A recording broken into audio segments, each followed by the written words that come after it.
Welcome to Philippine Canadian Enquirer's Daily News Roundup. These are news making headlines today.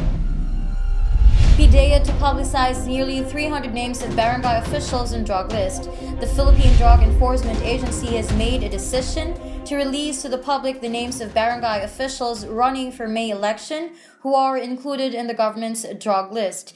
This is contrary to their previous decision. It can be recalled that PDEA Director Derek Arnold Carrion said his agency is not in favor of the Department of the Interior and local government's proposal to disclose the drug watch list, as it is not the job of the law enforcement to publicize the names but to find evidence to ready them for arrest. However, PDEA Chief Aaron Aquino announced that they will be releasing 289 names of barangay officials from Eastern Visayas so they could warn voters against supporting them, the same reason why the DILG is pushing for such action. Quote, "We have to publish their names so that if they are candidates now for the upcoming SK and barangay elections, no one will vote for them," unquote, Aquino was quoted as saying in a Philstar report. He added that these officials are supposed to help the government in its efforts to eradicate illegal drugs in the country, but demeaned their roles by being traders, users, and protectors of illegal drugs. Due to this, Aquino said, they leave the law enforcers with no choice but to expose them so that people and the constituents should know they are not worthy to be voted anymore. Duterte says he ordered probe versus Australian nun. President Rodrigo Duterte admitted he is behind the controversial arrest of Australian nun Sister Patricia Fox, but clarified that his order was not to apprehend but to investigate the missionary nun. Quote, "It was upon my orders implemented by the Bureau of Immigration, and I take full responsibility, legal or otherwise, for this incident," unquote, he said during the change of command ceremony of the Armed Forces of the Philippines.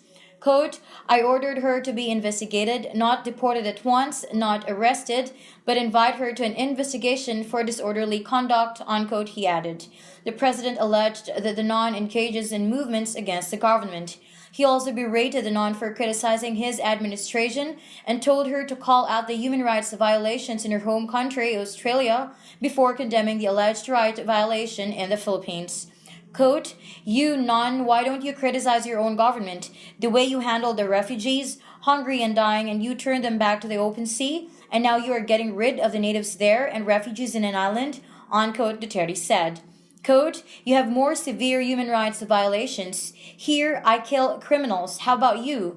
Men, women, and children seeking sanctuary. Under the heat of the sun and in the coldness of the night, you drove them back to where they came from, and you know they were also being rejected from the country which they were trying to be," unquote, he added.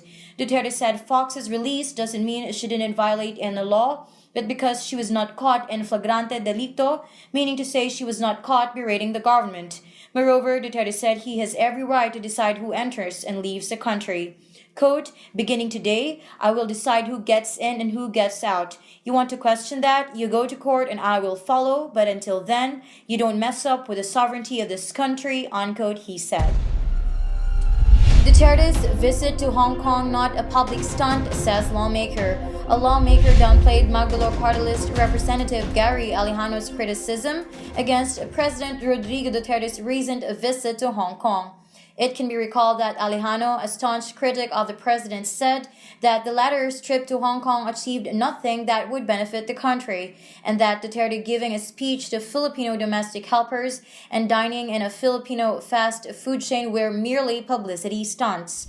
In response to this, ACT's OFW Party List Representative John Bertiz III said that Duterte went to visit Filipinos who remit a huge amount of money to the country.